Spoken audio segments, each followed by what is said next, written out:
की बात करिएगा तो कहे अयोध्या में राम मंदिर बन गया। हमारे लिए मंदिर, मस्जिद, गुरुद्वारा, सनातन सब जरूरी है। हनुमान जी के रहे ना तो सिनेमा फरल है, सीताराम के दिखा दे।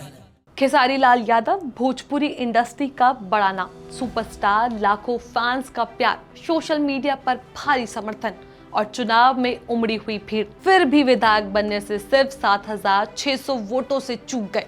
सवाल ये है कि इतनी लोकप्रियता होते हुए भी खेसारी क्यों हार गए? क्या उनकी हार से वोटों की कमी थी या फिर उनकी अपनी गलतियों का नतीजा? आज के इस वीडियो में हम आपको बताएंगे खेसारी के उन विवादित बयानों, उन राजनीतिक गलतियों और उन रणनीतिक कमियों की जिनके कारण वे छपरा में चुनाव जीतने से हार गए। अगर ये गलतियां ना होती तो क्या आज खेसारी छपरा के विधायक होते? तो चलिए बात करते हैं इस पूरे मुद्दे पर इस वीडियो के अंदर हम।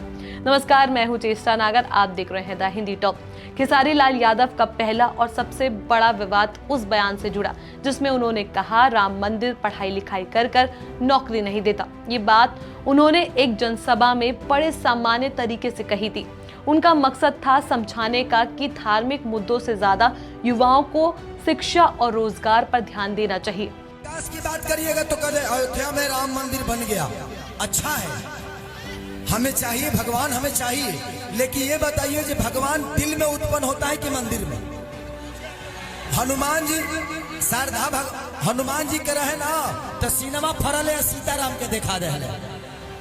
तो पहले दिल में उत्पन्न होता है। हमारे लिए मंदिर, मस्जिद, गुरुद्वारा, सनातन सब जरूरी है। लेकिन विरोधियों ने इस बयान को तोड़ मरोड़ कर ऐसे फैलाया जैसे खेसारी ने भगवान राम का अपमान किया हो। छपरा का वोटर धार्मिक तौर पर काफी संवेदनशील माना जाता है। विरोधी दलों ने इस बयान का भरपूर फायदा उठाया और खेसारी के खिलाफ माहौल बना दिया। नतीजा, जो लोग भगवान में आस्था रखते थे उनमें एक बड़ा वर्ग खेसारी से दूर हो गया। दूसरा बड़ा विवाद तब खड़ा हुआ जब खेसारी ने कहा जंगल राज में गरीब कम से कम जिंदा थे। खेसारी का मकसद ये बताना था कि पुराने समय में गरीबी होने के बावजूद लोग कम से कम जीवित थे, लेकिन आज बेरोजगारी और महंगाई बढ़ चुकी है। लेकिन विरोधी इस बयान को ऐसे फैलाते रहे जैसे खेसारी जंगल राज की वापसी चाहते हैं।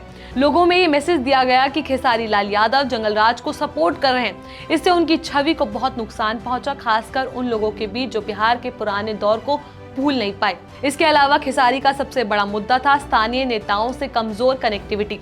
खेसारी स्टार है, बड़ा नाम है, लेकिन विधानसभा चुनाव में सिर्फ स्टारडम नहीं चलता। लोगों को ऐसे नेता की जरूरत होती है जो उनके घर तक पहुंचे, उनकी परेशानियां सुने, इलाके के मुद्दों पर समेटे। खेसारी की बड़ी बड़ी सभाओं में भीड़ तो खूब आती थी, लेकिन वह हर व्यक्ति तक पहुंच नहीं पा रहे थे। विरोधियों ने इसे भी उनके खिलाफ इस्तेमाल किया और ये संदेश फैलाया कि खेसारी जनता के बीच नहीं रहते, बस भीड़ दिखाकर अपनी इमेज चमकाने आते हैं। वहीं दूसरी तरफ बीजेपी प्रत्याशी छोटी कुमारी छोटी छोटी मीटिंग्स कर रही थी, घर घर जाकर लोगों से मिल रही थी, जो कि जमीन पर ज्यादा प्रभावशाली साबित हुआ। खेसारी के खिलाफ एक और नैरेटिव बनाया गया, खेसारी बाहरी है। भोजपुरी इंडस्ट्री का सुपरस्टार, फिल्मों में व्यस्त, शूटिंग में व्यस्त, ज्यादातर वक्त मुंबई में। विपक्ष ने ये बात खूब उछाली कि अगर खेसारी जीत गया तो वह छपरा में कम समय देगा और लोगों की समस्याओं को सुन नहीं पाएगा। भारी उम्मीदवार वाला तमगा आमतौर पर चुनाव में भारी पड़ता है और खेसारी के साथ वही हुआ। स्थानीय लोगों को लगा कि उनका विधायक उनके साथ नहीं रहेगा और इस बात का असर सीधे वोटों पर पड़ा। चुनाव के दौरान खेसारी के अपने ही साथी भोजपुरी कलाकारों के साथ विवाद भी खूब चर्चा में रहा। रवि किशन, निरहुआ, मनोज तिवारी जैसे बड़े कलाकार बीजेपी के पक्ष में थे और उनकी मौजूदगी खेसारी के खिलाफ एक बड़ी प्रचार ताकत बन गई। एक जमाने में पूरी भोजपुरी इंडस्ट्री खेसारी के पीछे खड़ी रहती थी, लेकिन इस बार एक बड़ा हिस्सा उनसे दूर था। विरोधियों ने एक और मुद्दा उठाया, खेसारी के उन गानों को अश्लीलता का आरोप लगाया। चुनाव के समय विरोधियों ने पुराने गाने उठाकर सोशल मीडिया पर वायरल किए। कहा गया कि खेसारी महिलाओं की गलत छवि दिखाते हैं। इसका असर महिलाओं के वोट पर पड़ा। महिलाएं खेसारी के पक्ष में उतनी मजबूती से नहीं उतर पाई। बिहार के कई क्षेत्रों में महिला वोट निर्णायक भूमिका निभाती है और खेसारी को इसमें नुकसान उठाना पड़ा। बूथ मैनेजमेंट, माइक्रो मैनेजमेंट और जमीनी रणनीति में भी कमी थी। रैलियों में भीड़ उमड़ना एक अलग बात है, लेकिन चुनाव जीतने के लिए बूथ पर मतदाता को निकालकर वोट डलवाना सबसे जरूरी होता है। भाजपा की टीम ये काम बराबरी से कर रही थी, जबकि खेसारी का टीम का अनुभव कम था। कई जगह जनसंपर्क कम रहा, कई जगह भ्रामक अफवाहें भी फैली गई और उनका समय रहते जवाब नहीं दिया गया। और अंत में जब नतीजे आए तो खेसारी मात्र 7,600 वोटों से हार गए। तो कुल मिलाकर खेसारी की हार सिर्फ 7,600 वोटों की नहीं थी, बल्कि उन रणनीतिक गलती की हार थी जो एक उम्मीदवार को जमीनी स्तर पर करनी नहीं चाहिए।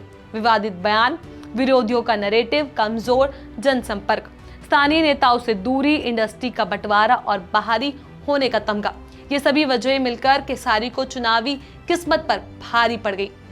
लेकिन एक बात साफ है, अगर खेसारी इन गलतियों से सीखते हैं, अपने जनसंपर्क को मजबूत करते हैं और मुद्दों पर साफ रणनीति बनाते हैं, तो भविष्य में वह और मजबूत होकर वापसी कर सकते हैं। आप क्या सोचते हैं, क्या खेसारी अगला चुनाव जीत पाएंगे?